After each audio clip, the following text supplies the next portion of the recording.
মই ক'ত থাকিম জানানে? মই ভাগৱত অৰ্ণৱম।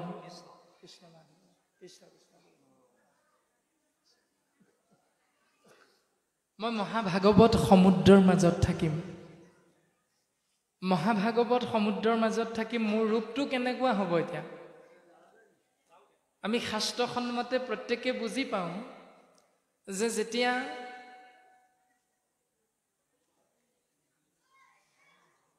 হিৰণ্যকশিপুৰ আদি দৈত্যৰ গৃহত মহাভক্ত প্ৰহ্লাদৰ জন্ম হৈছিল, মহাভক্ত প্ৰহ্লাদক যেতিয়া ভগৱন্ত ক'ত আছে বুলি তেওঁৰ পিতৃ হিৰণ্যকশিপুৰে সুধিছিল, তেতিয়া হিৰণ্যকশিপুৰক ভক্ত প্ৰহ্লাদে কৈছিল যে পৰমাত্মা ইক্ষতত্ত্ব সৰ্বত্ৰতে বিৰাজমান। তেতিয়া হিৰণ্যাক্ষক সুধিছিল যে তোৰ মহাহৰিয়ে স্তম্ভত আছেনে নাই? প্ৰহ্লাদে ক'লে, আছে পিতা, মোৰ মহাহৰি স্তম্ভতে আছে। আৰু যেতিয়া মুষ্টিৰে প্ৰহাৰ কৰিলে তেতিয়াই স্তম্ভত ভগৱন্ত পুৰুষে নৰসিংহ ৰূপত বেকত হ'ল। সেই যিটো ৰূপ ভগৱন্ত পুৰুষে ধাৰণ কৰে জীৱৰ মংগলৰ অৰ্থে, এই ধৰাধামত কলিৰ কৰাল গ্ৰাসত পৰি আপোনাৰ মোৰ যদি অমংগল হয়, সেই অমংগলৰ পৰা মুক্তি পাবৰ বাবে আমি যদি নামঘৰত গৈ আমাৰ এই কপালখন মজিয়াত যদি খুন্দিয়াই খুন্দিয়াই তেজ উলিয়াই দিওঁ, ভগৱন্ত তেনেকুৱা ৰূপত আপোনাক মোক দেখা দিবনে নিদিয়ে? এতিয়া দিবনে? বৰ্তমান সময়ত ভগৱন্তই তেনেকৈ আমাক দেখা দিবনে? নিদিয়ে, কাৰণ কলিযুগ। বৰ টানিছে দেই মাইকটোৱে।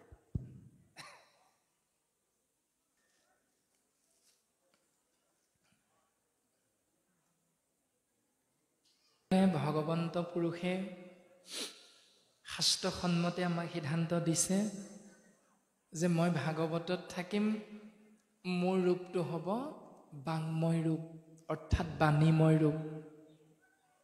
বাক যুগ ময় সমান বাংময়, তিৰুধায়ম প্ৰবেশটো স্বয়ং শ্ৰীমদ ভাগৱত অৰ্ণৱম, তেনয় বাংময় মূৰ্তি প্ৰতক্ষা বৰ্ততে হৰে। এই বাংময় মূৰ্তিৰ নাম তত্ত্ব, নাম ৰূপ আমি যেতিয়াই জীৱই আশ্ৰয় কৰিম, জীৱৰ কল্যাণ সাধন হ'ব। ভগৱন্তই উদ্ধৱক ক'লে, ভগৱন্তৰ ৰূপটো হ'ল শব্দ ব্ৰহ্মৰূপ। ভাগৱতত ভগৱন্ত আছে। এতিয়া ভগৱন্ত ভাগৱতত আছে, আমি বুজি পালোঁ। এতিয়া শংকৰদেৱো গুৰুৰূপে অৱতৰণ হৈ শংকৰদেৱেও ধৰাধাম এৰি গ'ল। এৰি যোৱাৰ প্ৰাক মুহূৰ্তত মাধৱদেৱে শংকৰক সুধিলে, বোলে গুৰুদেৱ তুমি গুচি গ'লে মোৰ অৱস্থাটো কি হ'ব? তেতিয়া শংকৰ গুৰুজনে মাধৱক উত্তৰ দিছে, বঢ়াৰপো তুমি শুনাচোন। অ শুনিও মাধৱ মোৰ থাকিবাৰ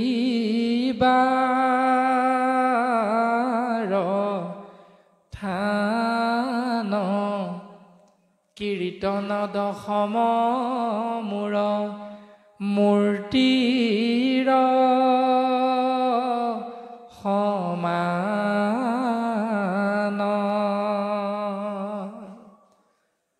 হেৰা মাধৱ শুনাচোন, মই তাতেই থাকিম, কীৰ্তন আৰু দশম ইয়াৰ মাজত মই থাকিম, মই নাযাওঁগৈ দিয়া। এতিয়া প্ৰশ্নটো আমি নিজক সুধিব লাগে, নিজক কৰিব লাগে। কীৰ্তন গ্ৰন্থত যদি শংকৰদেৱ থাকিব, ভাগৱতত যদি শংকৰদেৱ থাকিব, ভাগৱত মানে দশমত থাকিম বুলি কৈছে। ব্যাসদেৱৰ দ্বাৰা প্ৰণয়ন কৰা মূল সংস্কৃতৰ প্ৰথম শংকৰ গুৰুজনে অনুবাদ কৰিছে দশম স্কন্ধ।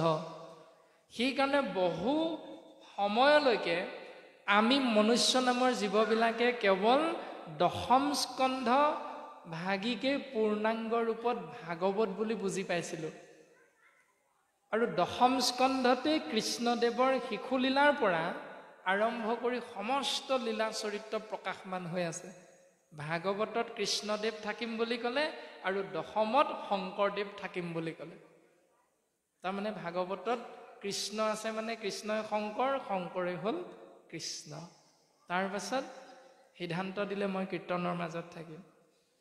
এতিয়া আমি চিন্তা কৰিব লাগিব, কীৰ্তন দশম গ্ৰন্থ থাকয় যথাত সাক্ষাতে মাধৱ মই থাকিবো তথাত।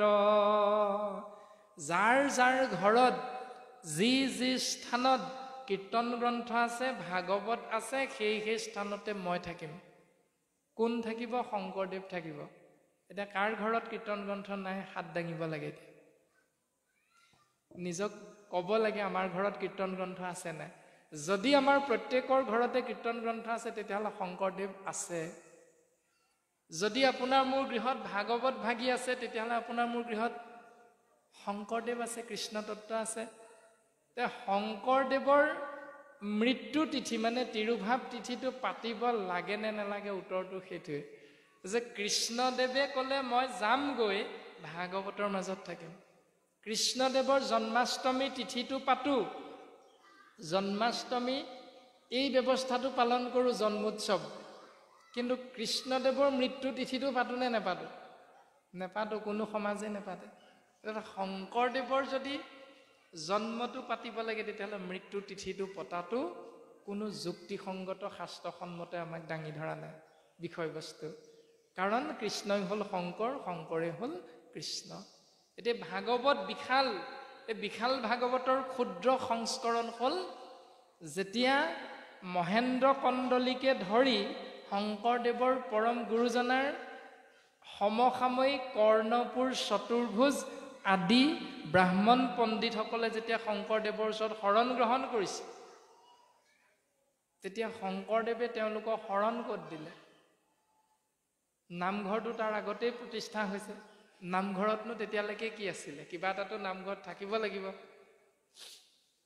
শংকৰ গুৰুজনাই শৰণ দিবলৈ লওঁতে ব্ৰাহ্মণ পণ্ডিতসকলক প্ৰথম দশম স্কন্ধৰ পৰা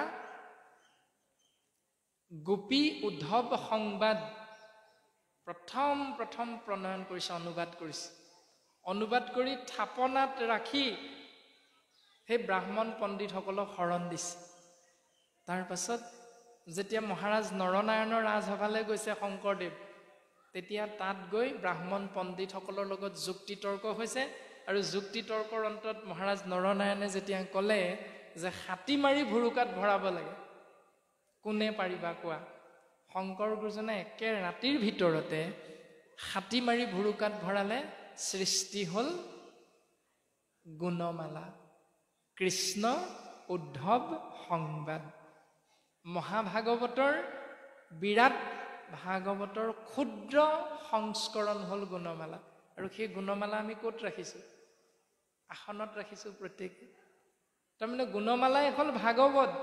আৰু সেই ভাগৱত যদি আসনত ৰাখিছোঁ তেতিয়াহ'লে আমাৰ গাঁওখনৰ সকলো ৰাইজে একত্ৰাপিত হৈ এইটোৱে অকপতে স্বীকাৰ কৰিছোঁ যে আমাৰ গাঁওখনত ভগৱন্তক আমি এডোখৰ নিৰ্দিষ্ট স্থানত ৰাখিছোঁ। সেয়া নাম হ'ল নামঘৰ। নামঘৰত ভগৱন্তক ৰাখিছোঁ। ভাগৱতত কৃষ্ণ আছে, দশমত শংকৰদেৱ আছে। তাৰমানে সেই আসনত যাক বহুৱাই থৈছোঁ আমি সেইজনাই হ'ল পৰম পুৰুষ প্ৰভু ভগৱন্ত, পৰম গুৰু শংকৰ কৃষ্ণ একেজনেই। সেই একেজনৰ জন্ম নাই, নাহি জন্ম মৃত্যু তোমাৰ, তথাপি জন্ম ধৰা সৌহি জন্মে জীৱৰ জনম দূৰ কৰা। এতিয়া নামঘৰত গুৰুজনাৰ তিথি, তিৰুভাৱ তিথিটো পাতিব লাগে নে নেলাগে? উত্তৰটো আপোনাভাৱে নিজে বিচাৰ কৰিলে উত্তৰটো পাই যাব। তথাপিতো আমি পাতি আছো তিৰুভাৱ তিথিটো। কিয়? শাস্ত্ৰই সিদ্ধান্ত দিছে, নিপুণে যিজনে মুহুক গুৰু মানয়, কীৰ্তনতে দশমতে দেখিবেক নিশ্চয়। যিসকলে মোক নিপুণভাৱে গুৰু মানিছে তেওঁলোকে কীৰ্তন গ্ৰন্থ চুই চালে মোক চোৱা যেন অনুভৱ হ'ব। তেওঁলোকে কীৰ্তন গ্ৰন্থৰ পাত লুটিয়ালে মোক স্বচক্ষুৱে দৰ্শন পাই যাব। তেওঁলোকে ভাগৱত চুই দিয়া মাত্ৰে, হাতেৰে স্পৰ্শ কৰা মাত্ৰকে ভগৱন্তক স্পৰ্শ কৰা অনুভৱ কৰে। তেওঁলোকে কীৰ্তন গ্ৰন্থক চুই দিয়া মাত্ৰকে গুৰুজনাক স্পৰ্শ কৰা অনুভৱ কৰে, যিসকলে নিপুণভাৱে শংকৰক গুৰু মানিছে। এতিয়া আমি যদি তিৰুভাৱ তিথি পাতিছোঁ, তেতিয়াহ'লে আমাৰ অনুভৱ নাই হোৱা। তাৰমানে উত্তৰটো আমি শংকৰদেৱৰ একান্ত শিষ্য হ'ব পৰা নাই। উত্তৰটো সেইটোৱে। আমি যদি গুৰুজনাৰ একান্ত শিষ্য, তেতিয়াহ'লে মাধৱ গুৰুজনাই কৈছে, ৰাম শ্ৰীমন্ত শংকৰ হৰি ভকতৰ জানা যেন কল্পতৰু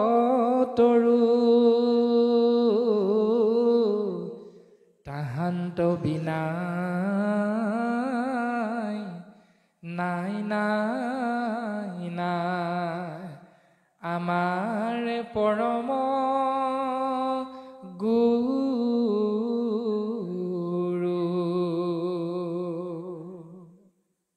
এতিয়া আমি প্ৰত্যেকে এজনে অন্যজনক সুধিলে বোলে আমাৰ গুৰু কোন? উত্তৰটো শ্ৰীমন্ত শংকৰদেৱ। সকলোৱে আমি এইটোৱে ক'ম। আকৌ ২ নম্বৰতে যদি প্ৰশ্নটো কৰা হয় আমি কোন, উত্তৰটো কি হ'ব? এতিয়া আমাৰ গুৰু কোন? উত্তৰ হ'ল শ্ৰীমন্ত শংকৰদেৱ। প্ৰশ্নটো আকৌ হ'ল আমি কোন? উত্তৰটো হ'ল আমি শিষ্য। বোলে কেনেকুৱা শিষ্য? উত্তৰটো হ'ল ভকত শিষ্য। কেনেকুৱা ভকত? এতিয়া গণ্ডগোলটো লাগি আছে সেইডোখৰত, কেনেকুৱা ভকত। এতিয়া শাস্ত্ৰই কৈছে শংকৰদেৱ সেইসকলৰ গুৰু, শ্ৰীমন্ত শংকৰ হৰি ভকতৰ বুলি কৈছে। শংকৰদেৱ সকলোৰে গুৰু নহয়। আমি কৈ থাকিব পাৰোঁ মুখেৰে জয়গুৰু শংকৰ বুলি, সৰ্বগুণাকৰ বুলি, কিন্তু আমি মুখেৰে কৈ থাকিলে মানেই যে শংকৰদেৱ আমাৰ গুৰু হৈ যাব, এইটো আকৌ নহয়। শংকৰদেৱ সেইসকলৰ গুৰু যিসকল কেৱল হৰি ভকত। শ্ৰীমন্ত শংকৰ হৰি ভকতৰ জানা যেন কল্পতৰু। কল্পতৰু, কল্প মানে সময়, তৰু মানে বৃক্ষ বা লতা, যি যেনেধৰণে ভাবে। সময়ৰূপী বৃক্ষ হ'ল শংকৰদেৱ গুৰুজনা, সেইসকলৰ বাবে যিসকল কেৱল এক হৰণীয়া হৰি ভকত বুলি কোৱা আছে। আমি মাজে মাজে গণেশৰ ভকতো হৈ গৈছোঁ নহয়। মাজে মাজে আমি বিদ্যালয়ত শিক্ষকৰ চাকৰিটো কৰাৰ বাবে সৰস্বতী ভকতো হৈ গৈছোঁ। আমি মাজে মাজে দুৰ্গাৰ ভকতো হৈ যাওঁ ২-৩ দিনৰ কাৰণে। গতিকে আমি এশৰণীয়া হ'ব পৰা নাই। সেইকাৰণে শংকৰদেৱ আমাৰ পৰম গুৰু নহয়। আমি প্ৰত্যেকেই চিন্তা কৰিলে উত্তৰটো পাম। গতিকে শংকৰদেৱৰ তিৰুভাৱ তিথি এশৰণীয়া ভকতৰ বস্তু নহয়। কোনোবাই পাতি আছে, তাত আমাৰ ক'ব লগা একো নাই, কিন্তু আমি যুক্তিপূৰ্ণভাৱে যদি শাস্ত্ৰসন্মতে কথাটো বিশ্লেষণ কৰোঁ, তেতিয়াহ'লে আমি উত্তৰটো এনেকৈহে পাম। শংকৰদেৱ এজন মানুহ নহয়। আপোনাৰ মোৰ দৃষ্টিত মানুহ হ'ব পাৰে, সেইকাৰণে আমি তেওঁ মৰিল বুলি আমি তিথিটো পাতি থাকোঁ। এতিয়া শাস্ত্ৰই সেই মৰা আৰু জীয়াৰ মাজত পাৰ্থক্যটো কৈছে। ৬ নম্বৰ স্কন্ধটো যেতিয়া গন্ধৰ্বৰাজ চিত্ৰকেতুৰ এজন পুত্ৰ নাম হ'ল কৃতদূতি, সেই কৃতদূতি নামৰ পুত্ৰজনৰ যেতিয়া মৃত্যু হ'ল বুলি গন্ধৰ্বৰাজ চিত্ৰকেতু, তেওঁৰ পত্নী, তেওঁৰ বন্ধু বান্ধৱ, ইষ্ট মিত্ৰ কুটুম্বই যেতিয়া তেওঁৰ শৰীৰটো ধৰি ধৰি উৰাই ঘূৰাই কান্দিছে, মাথোন কান্দিছে, তেতিয়া দেৱঋষি নাৰদ আৰু অংগীৰস আহিছে। আহি কৈছে, তোমালোকে যাৰ কাৰণে কান্দিছা, তোমালোকে যাৰ কাৰণে দুখ কৰিছা, তোমালোকে যাৰ কাৰণে শোক কৰিছা, তেওঁ প্ৰকৃততে তোমালোকৰ বন্ধু হয় জানো? তেওঁ প্ৰকৃততে তোমালোকৰ পুত্ৰ হয় জানো? তেওঁ প্ৰকৃততে তোমালোকৰ ইষ্ট মিত্ৰ কুটুম্ব হয় জানো? বোলে হয়, কিয় নহয়? ঠিক আছে, মই তোমালোকক তেওঁৰ মুখেৰে জ্ঞানটো দিব বিচাৰিছোঁ, তোমালোকে শুনা। এই বুলি দেৱঋষি নাৰদে কি কৰিছে? সেই কৃতদূতি নামৰ শৰীৰটোত সোমাই থকা ওলাই যোৱা আত্মা তত্ত্বটোক যোগ বলেৰে মাতি আনিছে। ৬ নম্বৰ স্কন্ধত পদবন্ধে আমাক কৈছে, আপোনালোকে ভাগৱত নিশ্চয় পঢ়িছে, গতিকে পঢ়ি শুনি সেই ৬ নম্বৰ স্কন্ধটোত ভাল ধৰণে চাই ল'ব। উত্তৰটো দিছে এনেকৈ, এৰা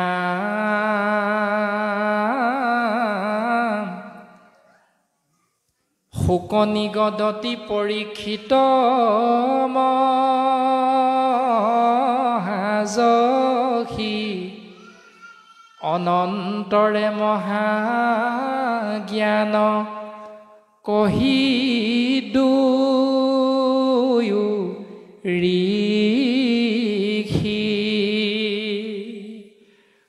জ্ঞান প্ৰদান কৰিলে অংগীৰা আৰু নাৰদে। তাৰ পাছত দেখিলে দেখিলা নৃপতি কিছু ভৈলা ষষ্ঠ মন জ্ঞাতি মিত্ৰ অন্যজনে কৰয় ক্ৰন্দন। ৰজা অকণমান আশ্বস্ত হৈছে, কিন্তু বাকীসকলে তেতিয়াও কান্দিয়া আছে। তেতিয়া দেৱঋষি নাৰদে কি কৰিলে, তাসম্বাৰ শোক গুচাই বাক ৰংগ মনে মৃতক পুত্ৰক জীয়াই লন্ত তেতিক্ষণে। তেওঁলোকৰ মনৰ ভাৱনাটো জানি দেৱঋষি নাৰদে কি কৰিলে, সেই মৰা কৃতদূতি নামৰ পুত্ৰটোক জীয়াই দিলে। উদ্দেশ্য কি, ইহাৰ মুখতে জ্ঞান জানো সকলে এহি মনে নাৰদে মাতিলা যোগ বলে। যোগৰ বলেৰে নাৰদে সেই আত্মাৰ শৰীৰটোলৈ পুনৰ উভতাই আনিলে। তাৰ পাছত জীৱাত্মাটোক কৈছে, ৰাম শুনৰে জীৱাত্মা তই দেখ চক্ষু ভৰি তোৰ পিতৃ মাতৃ সবে কান্দৈ তোক ধৰি। হেৰ' জীৱাত্মা, তই চাচোন, তোৰ পিতৃ মাতৃয়ে তোক ধৰি ধৰি কান্দি আছে, তই চকুৰে দেখা নাই? এই ৰামে তোৰ শোকে সন্তাপ কৰয় বন্ধুগণ তাসম্বাক নমাতি আছস কি কাৰণ। তোক ধৰি ধৰি তোৰ বন্ধুবৰ্গই কান্দিছে, তই দেখা নাই? তই সিহঁতক নামাত কিয়? এই বুলি দেৱঋষি নাৰদে জীৱাত্মাক আদেশ কৰিছে। তেতিয়া জীৱাত্মাটোৱে কি বুলি কৈছে, এৰা জীৱে মাতিলে ক নাশুনি নাৰদৰ বাণী কাৰ মই পুত্ৰ মোৰ পিতৃ আছে কোনি। জীৱাত্মাটোৱে নাৰদক কৈছে, সেই দেৱঋষি নাৰদ, তুমি মোক কোৱাচোন প্ৰথম যে মই কাৰ পুত্ৰ, মোৰ পিতৃ কোন, তুমি মোক প্ৰথম চিনাকি কৰি দিয়া। তাৰ পাছত প্ৰকাশ কৰিছে, কৰ্মবশে ভ্ৰমময়ী সকলো জনিত ক্ষণো ঊৰ্ধ্ব ক্ষণো অধ ক্ষণো পৃথিৱীত।